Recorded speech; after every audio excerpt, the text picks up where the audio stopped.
Halo, Assalamualaikum warahmatullahi wabarakatuh. Bertemu lagi di video pembelajaran bersama saya, Olivia Anissa Tiffany. Di video kali ini kita akan mempelajari tentang perbandingan trigonometri pada segitiga siku-siku. Nah, ini adalah bab yang terakhir dari semester 2 kelas 10 kurikulum 2013. Nah, sebenarnya trigonometri ini akan dibahas beberapa materi, yaitu perbandingan trigonometri pada segitiga siku-siku, perbandingan trigonometri pada sudut istimewa, relasi sudut, dan aturan sin dan aturan cos. Nah, itu bahasan kita selama semester 2 ini, sisanya itu doang ya. Yuk kita lanjutin dulu materi dari perbandingan trigonometri pada segitiga siku-siku. Nah, apa itu trigonometri? Materi ini kalian baru dapatkan di SMA. Penjelasan lengkapnya baru dibahas di matematika wajib sekarang ini. Tapi kalian sudah pernah memakainya di pelajaran fisika ya. Nah, jadi apa itu trigonometri? Trigonometri berasal dari bahasa Yunani yaitu trigono yang berarti segitiga dan metri yang berarti ilmu ukur.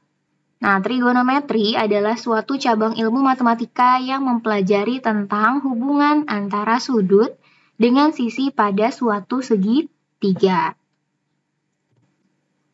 Nah, sebelum kita lanjut ke trigonometrinya, kita harus mempelajari dulu tentang satuan sudut yang akan digunakan pada bab trigonometri ini. Satuan sudut yang biasa kita pakai adalah satuan derajat ya. Tahu kan kalau derajat udah biasa. Nah, satu putaran penuh suatu lingkaran adalah 360 derajat. Nah, derajat ini notasinya pakai 0 kecil di atas gini ya. Nah, ada satuan yang satunya lagi, namanya adalah radian. Apa itu satuan radian? Nah, satuan radian itu adalah besarnya sudut yang dibentuk oleh dua buah jari-jari lingkaran berjari-jari R dan busur sepanjang R. Nah, kalau nggak ngerti maksudnya apa, maksudnya gambarnya kayak gini nih. Nah, satu radian ini dikatakan satu radian ketika jari-jarinya nih dan si busurnya itu sama panjang. Nah, itu yang namanya satu radian. Satu putaran penuh suatu lingkaran adalah 2 pi radian. Tuh, jadi yang satunya adalah 360 derajat, yang satunya lagi adalah 2 pi radian. Nah, berarti kita punya persamaan ini ya, 360 derajat itu sama dengan 2 pi radian. Sekarang kalau misalnya duanya pindah, berarti jadi kayak gini kan? 360 derajat dibagi 2 sama dengan pi radian. Berarti ini berapa?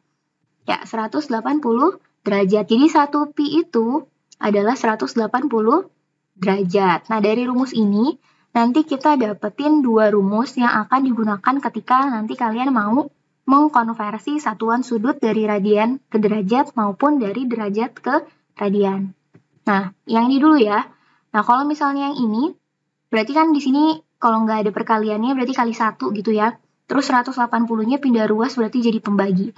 Nah, ini nanti jadinya pi per 180 radian. Ini dipakai ketika si derajat ini mau kita rubah menjadi radian. Nanti kita pakai rumus ini. Kalau misalnya yang satunya lagi, sekarang gantian. Tuh, di sini kalau nggak ada perkaliannya kan 1, berarti pi-nya yang pindah. Berarti jadinya 180 derajat per pi. Nah, ini dia rumus yang dipakai untuk merubah radian menjadi derajat. Nah, dari sini juga nanti kita dapat nilai dari si satu radian. Satu radian itu berapa derajat. Caranya tinggal kita ganti nih nilai pi-nya jadi 3,14 atau 22/7. Ini kalian bisa hitung pakai kalkulator, nanti hasilnya kurang lebihnya adalah 57,3 derajat. Lanjutin dulu ke selanjutnya, yaitu konversi satuan sudut pakai rumus yang tadi. Nah, dari derajat ke radian, berarti kita kali sama pi per 180 derajat. Kalau dari radian ke derajat, berarti kita kalinya sama 180 derajat per pi. Tuh, jadi nanti kalian ingat-ingat ya pakainya apa. Contohnya, di sini cuma dikasih tahu satu contoh. Contoh lainnya kalian bisa cari aja di Google karena udah banyak banget. Nah, ini contohnya ya, 45 derajat sama dengan berapa radian? Berarti caranya gini. 45 derajat itu berarti dari derajat ke radian yang ini ya. derajat ke radian, berarti dikalinya sama pi per 180 derajat. Ini titik-titik ini maksudnya adalah sudut yang mau kita konversi ya, yang mau kita rubah. Berarti jadinya gini, 45 derajat dikali pi per 180 derajat. Nah, 45 sama 180 ini bisa kita coret ya, jadi 1 sama 4. Ini sama-sama dibagi 45 derajat. Berarti jadinya adalah 1/4 pi radian. Nah, ini udah selesai. Jadi 45 derajat itu sama dengan 1/4 pi radian. Nanti kalau misalnya soalnya mau dirubah nih, misalnya kita balik dari 1/4 pi radian ini, mau kita ganti ke derajat. Berarti nanti harus dikali sama 180 derajat per pi. Kalau di sini kurang jelas, silahkan cari sendiri di Google ya. Kita lanjutkan lagi, perbandingan trigonometri pada segitiga siku-siku. Berarti kita gambar dulu segitiga siku-sikunya. Nih, ini segitiga siku-siku ya. Terus tadi kalau misalnya kalian ingat, trigonometri itu adalah hubungan antara sisi dengan sudut pada segitiga. Nah, ini kan udah ada sisi-sisinya, sekarang kita buat sudutnya. Nah, ini sudutnya namanya sudut alfa. Ini ada sudut, terus ini ada sudut alfa. Nah, dari sini nanti kita mau cari tahu rumus-rumus yang dipakai atau yang digunakan pada bab trigonometri. Nah, kita akan pakai dulu si perbandingan sisinya dulu ya. Kalau misalnya ada sudut, nih sudutnya tadi sudut alfa, terus di depannya ada sisi, berarti itu namanya sisi depan. Tuh, sisi depan, ingat ya. Jadi kalau misalnya ada sudut, ada di depannya ada sisi, namanya sisi depan. Terus kalau misalnya ada segitiga siku-siku, di bagian siku-sikunya, di depannya ada sisi, nah berarti dia namanya sisi miring. Ingatin tuh, sisi miring adalah sisi yang selalu berada di depannya sudut siku-siku. Berarti sisanya yang sini ya. Nah, ini berarti namanya sisi samping. Tuh, sisi samping. Sisi samping berarti yang ada di sampingnya si sudut yang selain sisi miring. Jadi kalian tentuin dulu sisi depan dan sisi miringnya, baru kita tentukan sisi sampingnya. Baru kita bikin rumus dari si perbandingan trigonometri. Kalian pasti sudah pernah mendengar di fisika kayaknya ya. Nah, tentang sin alfa, cos alfa, dan tan alfa. Nah, sin alfa ini, nah si sin, cos, dan tan inilah ya namanya trigonometri. Nanti hubungannya adalah si sudut-sudut ini, si alfa ini, dengan sisi-sisi yang ada di segitiga ini. Contohnya adalah sin alfa. Sin alfa itu adalah depan, ini maksudnya de ya, de itu depan. Maksudnya sisi depan per sisi miring. Tuh, depan per miring. Kalau misalnya cos adalah samping per miring. Samping per miring. Kalau tan adalah depan per samping. Nah, rumus ini, ketiga ini yang wajib kalian hafal. Demi sami desa. Cara menghafalnya yang cepat gimana? Kalian cari juga sendiri materinya. Di Google juga kayaknya sih udah banyak. Terus kita lanjutin lagi. Selain mereka bertiga, ternyata masih ada lagi 3 lagi. Yaitu adalah kebalikannya. Nah, sin alfa punya kebalikan namanya kosekan alfa. Yang namanya kebalikan berarti yang tadinya depan per miring, sekarang jadi miring per depan. Begitu juga dengan yang nanti nih, cos dan tan. Kebalikannya cos adalah sekan. Sekan alfa adalah perbandingan antara sisi miring dengan sisi samping. Mi per sa, itu dibalik ya. Sekarang dengan tan alfa, kebalikannya adalah kotangen alfa. Berarti dibalik, tadinya D per sa, sekarang jadi sa per D gitu ya. Nah, ini, ketiga ini, nggak wajib kalian hafal, karena harusnya kalian tinggal menghafal yang 3 ini, terus tinggal dibalik. Tapi, yang perlu kalian ingat adalah, pasangannya itu siapa? Kalau tan jelas ya, yang ada tannya juga. Tapi kalau misalnya antara kosekan sama sekan, yang mana yang pasangan sin? Ingatnya gini aja. Ini kan depannya S, berarti pasangannya harus yang depannya C. Ini kan depannya C, pasangannya harus yang depannya S. Jadi kebalikannya ya, nggak C sama C atau S sama S. Itu yang harus diingat. Nah, dari rumus yang tadi, kita juga tahu kalau misalnya kebalikan, itu berarti artinya gini. Sin alfa sama dengan 1 per kosekan alfa, atau bisa kita balik. Nah, jadi kosekan alfa sama dengan 1 per sin alfa. Begitu juga dengan cos alfa, berarti cos alfa sama dengan 1 per sekan alfa dibalik juga. Jadi sekan alfa per 1 per cos alfa.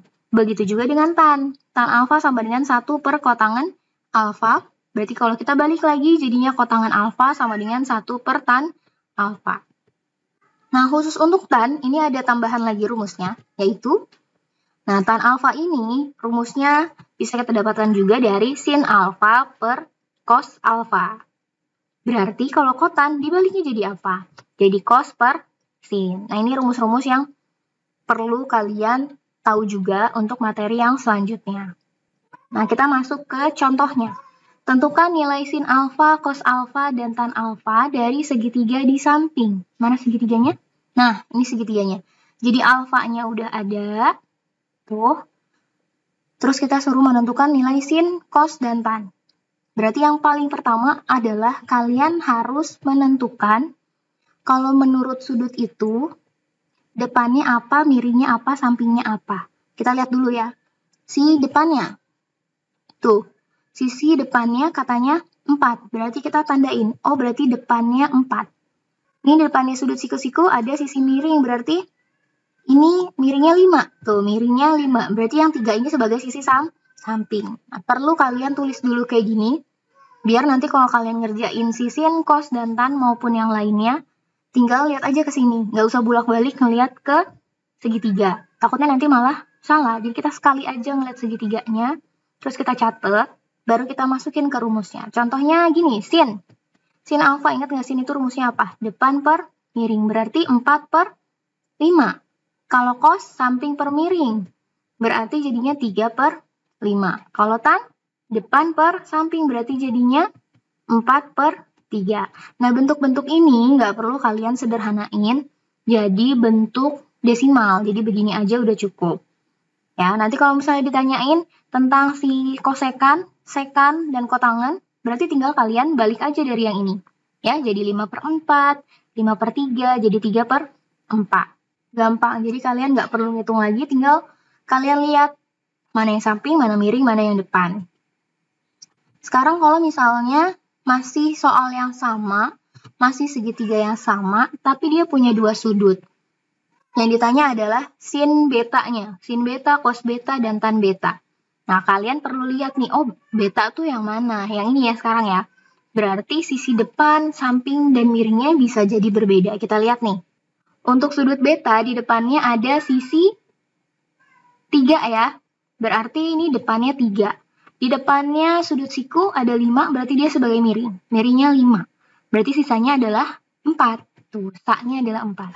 Kalau udah kayak gini sama juga kayak tadi. Sin betanya berarti depan per miring, berarti jadinya 3 per 5. Cos betanya samping per miring, berarti jadi 4 per 5. Tannya, tan betanya jadi depan per samping. Depan per samping, berarti 3 per 4. Udah, selesai. Gitu aja cara menentukan nilai trigonometri dari suatu sudut. Berarti kalian nggak perlu ngitung sama sekali ya. Jadi tinggal dimasukin aja ke rumus. Kalian tentukan dulu, tapi depan, samping, dan miringnya. Jangan sampai ketukar antara satu sudut dengan sudut yang lain. Nah, pembelajaran minggu ini, seperti biasa, kalian absen. Terus kalian juga bisa ke link video yang ini linknya dikasih. Terus kalian kerjakan tugas perbandingan trigonometri. Ini ada 20 soal pilihan ganda. Tidak ada batas waktunya hanya malam ini jam 12 ya. Jadi soalnya akan tertutup. Tapi kalau misalnya kalian udah ngerjain ini pagi-pagi, terus belum selesai, nah kalian bisa keluarin aja, terus nanti masuk lagi bisa diresum. Terus untuk yang remedial, yang sebelumnya masih remedial, kalian bisa mengerjakan remedial ini tuh unlimited sampai tuntas. Jadi kalian bisa ngerjain ini sampai tuntas. Ini juga tidak ada batas waktunya, tapi setiap kalian mengerjakan, ini waktunya hanya 90 menit. Ya. Jadi lebih baik kalau misalnya pertama kali kalian mengerjakan soal ini, kalian catat dulu semua soalnya, cari jawabannya yang benar apa, baru masuk lagi untuk mengerjakan yang kedua kalinya. Jadi ngerjainnya nggak sampai berkali-kali, gitu ya. Berarti video kali ini selesai. Alhamdulillahirrabbilalamin. Semoga dapat dipahami. Wassalamualaikum warahmatullahi wabarakatuh.